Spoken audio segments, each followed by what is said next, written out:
ప్రభావతి అయితే రవి, శృతిలను లోపలికి ఆహ్వానిస్తూ కుడికాళ్ళు ముందు పెట్టి లోపలికి రండి అని చెప్పి అంటూ ఉంటుంది. అది వినగానే రవి, శృతి వాళ్ళిద్దరూ కూడా కుడికాళ్ళు ముందు పెట్టి లోపలికి వస్తూ ఉంటారు.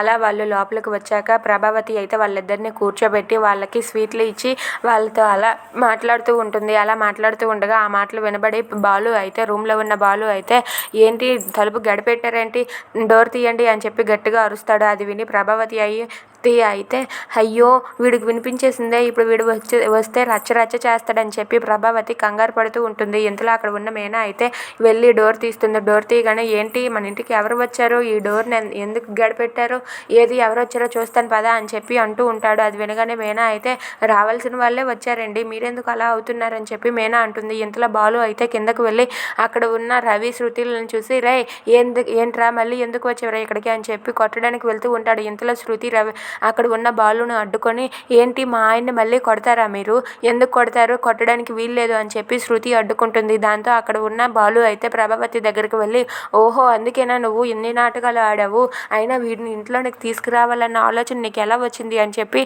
అంటూ ఉంటాడు. అది వినగానే ప్రభావతి అయితే రే ఏంట్రా అలా మాట్లాడతావు, ఎప్పటికైనా సరే వాడు ఈ ఇంట్లో ఉండవలసిన మనిషే కదా అని చెప్పి అంటూ ఉంటుంది. అది వినగానే అక్కడ ఉన్న బాలు అయితే ఇంట్లో ఉండవలసిన మనిషో బయట ఉండవలసిన మనిషో నాకు తెలుసు, నువ్వేం నాకు చెప్పనవసరం లేదు, నువ్వు మర్చిపోతే నేనైతే మాత్రం మర్చిపోలేదు, ఆ రోజు ఆ క్షణాలు ఎలా గడిచాయో కూడా నాకు తెలుసు, రే మర్యాదగా నువ్వు ఇంట్లో నుండి బయటకు వెళ్తావా లేదా అని చెప్పి బాలు రవితో అంటూ ఉంటాడు.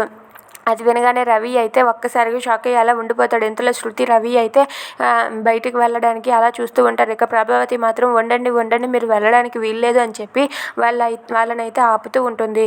Thanks for watching friends, please subscribe.